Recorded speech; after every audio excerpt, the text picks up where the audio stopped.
देखिए, ये शीर्ष नेतृत्व का फैसला है कि पार्टी अध्यक्ष जहां स्वयं आ रही हैं, वहां उपाध्यक्ष जी आए या ना आए, ये एक बहुत बड़ी जो कह सकते हैं कि पार्टी की इंटरनल एक प्रक्रिया होती है पूरे तरीके से कि किन्हें किस चुनाव में कहां पर संबोधित करने के लिए भेजना है। जहां स्वयं अध्यक्ष आ गई, पूरी पार्टी अपने आप में समाहित है।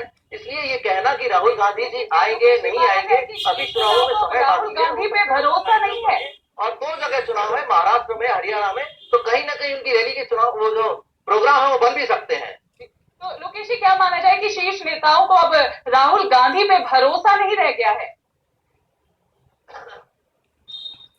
देखिए, ये किसी भी रूप में नहीं कहा जा सकता। राहुल गांधी पार्टी के उपाध्यक्ष हैं और इस पार्टी के नेता के साथ साथ वो जन नेता बन चुके हैं। ये कहना बिल्कुल अतिशयोक्ति होगा कि उनके फैसले और उनकी स्वीकारोक्ति में कहीं कमी आई है। तो पार्टी जिस तरीके से जिसे मौका देती है वो जाता है, प्रचार करता है उसी तरीके से। तो लोकेश जी, क्या आप मानते हैं कि एक बार फिर जो अब जो अगर जो चुनाव आने वाले हैं, विधानसभा चुनाव, राहुल को यहाँ आगे लेकर आते हैं तो वो प्रधानमंत्री नरेंद्र मोदी को टक्कर दे पाएंगे?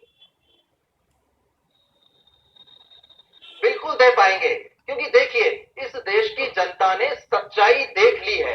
क्योंकि सबको इस बात का पता लग गया है कि जब हमने इस पार्टी को एक स्पष्ट बहुमत दिया और एक ऐसा मैंडेट दिया जिसकी वजह से ये पार्टी कुछ भी करने के लिए स्वतंत्र है, ऐसे निर्णय लिए जा सकते थे जिनसे आम जनता को फायदा होता। लेकिन इनका पिछला जो 100 दिन का कार्यकाल है, आप देखिए, चुनाव से पहले जितने तरीके के इन्होंने वादे किए, बातें की इस देश की जनता के लिए, एक में भी इन्होंने कदम तक नहीं उठाया। तो हमारे पास कहने के लिए बहुत कुछ है, हमारे पास बताने के लिए बहुत कुछ है कि ये जो पार्टी है ये सिर्फ और सिर्फ वोट लेने के लिए आपकी भावनाओं को भड़काती है।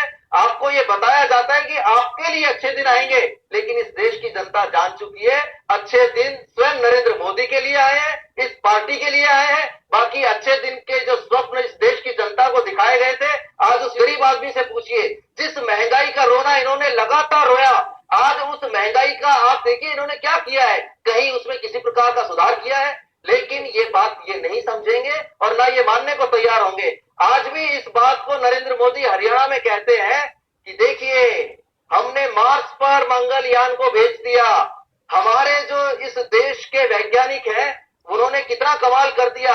अरे, आप अगर किसी चीज की उपलब्धि लेना चाहते हैं, श्रेय लेना चाहते हैं, तो कम से कम इस देश को ये तो बताएं कि पिछली जो लगातार योजनाएं चली आ रही हैं